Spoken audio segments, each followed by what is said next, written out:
Bonjour, je suis sur le stand LG du MWC 2015 pour vous présenter ce smartphone FX0. En dehors d'un design particulier, on voit ici qu'il est transparent, translucide. En fait, on voit un petit peu tous les composants à l'intérieur, c'est plutôt sympa. En dehors donc de ce design un petit peu particulier, la grosse nouveauté est qu'il tourne sous Firefox OS. Donc il s'agit au niveau hardware d'un écran de 4,7 pouces 720p, donc ça c'est relativement classique. Un processeur Qualcomm 1,2 GHz, une caméra de 8 mégapixels à l'arrière avec un flash LED, 2,1 mégapixels à l'avant, une batterie de 2370 mAh, on la voit ici, 1,5 Go de RAM et 16 Go de mémoire interne. Il est 3G et 4G. Et donc il tourne sous Firefox OS, donc on va découvrir cet OS ensemble. Alors désolé pour les reflets, il y a pas mal de reflets, c'est pas vraiment évident de filmer dans de bonnes conditions sur ce salon. Donc voilà l'interface principale en fait, quand on appuie sur le bouton d'accueil ici, on a un seul bouton en fait sur le dessous de l'écran ici, un bouton physique. Et en fait voilà, quand on le déverrouille, on arrive sur cette interface qui est en fait une liste d'applications avec une barre de recherche ici. Donc là voilà, hop, je partage mon position GPS pour faire une recherche.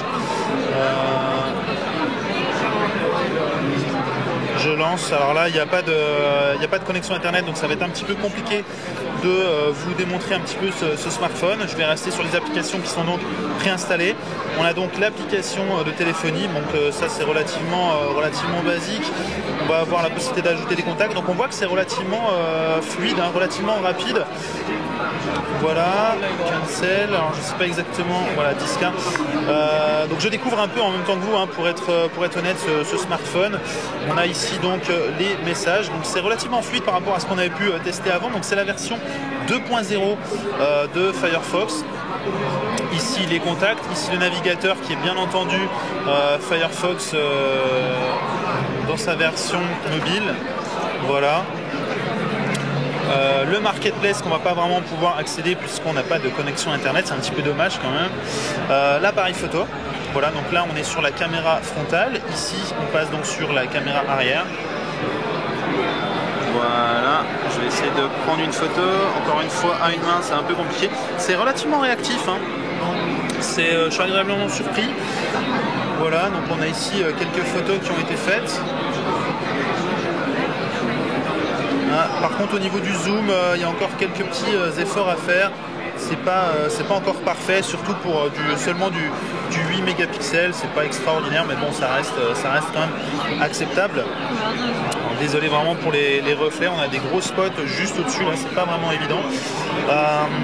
Donc voilà pour la caméra, la galerie, du coup je vous l'ai déjà montré.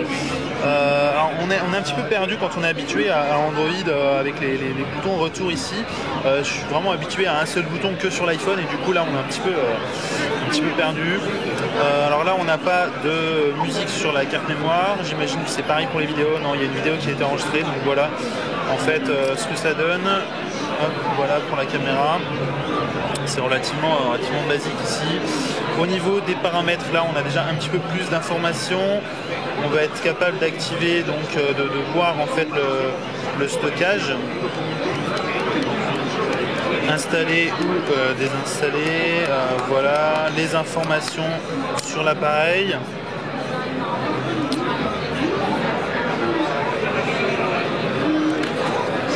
Voilà, on a finalement pas grand chose ici. Et alors je trouve que l'ergonomie n'est pas forcément très bonne, puisque là par exemple je suis dans les settings et en fait pour retourner sur la liste des applications complètes, j'ai pas de bouton retour en fait.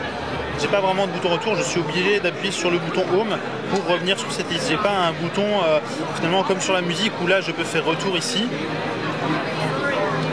Là du coup je peux pas en fait. Donc c'est un petit peu étrange au niveau de l'ergonomie, parce que quand je suis sur les settings j'ai pas du tout de bouton retour. Voilà, je suis obligé d'appuyer sur l'écran d'accueil, et quand je suis sur la vidéo j'ai en fait un bouton retour qui s'affiche une fraction de seconde là-haut et qui disparaît ensuite. Donc c'est un petit peu étrange je trouve. Donc il faut souvent jouer finalement avec ce bouton Home pour revenir sur l'accueil. Voilà, on retrouve aussi donc une fonction email là qui n'est pas configurée, donc c'est un petit peu dommage sans internet ni de compte configuré pour tester. On va retrouver évidemment quelques jeux, mais là encore, sans connexion internet, ça va être compliqué. Les réseaux sociaux, de la même façon, ça va être compliqué.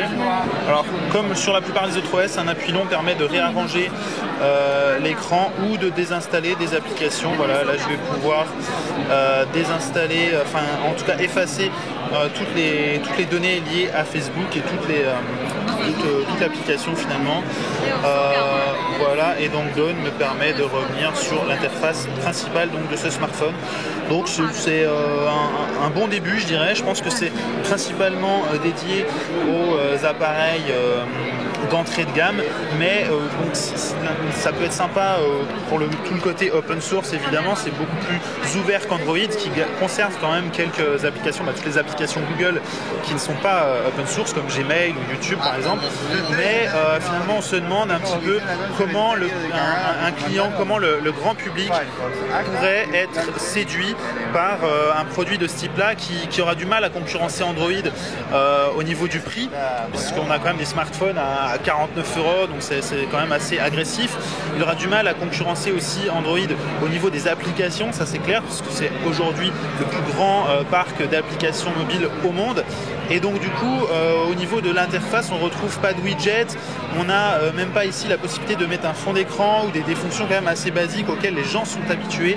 Et donc du coup, c'est vrai que c'est quand même un petit peu dommage d'arriver si tard sur le marché des systèmes d'exploitation pour smartphones et de proposer des choses intéressantes mais qui auront sûrement du mal à convaincre le grand public ou les pays émergents auxquels Firefox OS s'adresse. Donc à moins d'être vraiment ultra agressif sur le prix, LG aura certainement du mal à vendre son FX0 face à toute la concurrence qu'Android propose désormais sur le marché.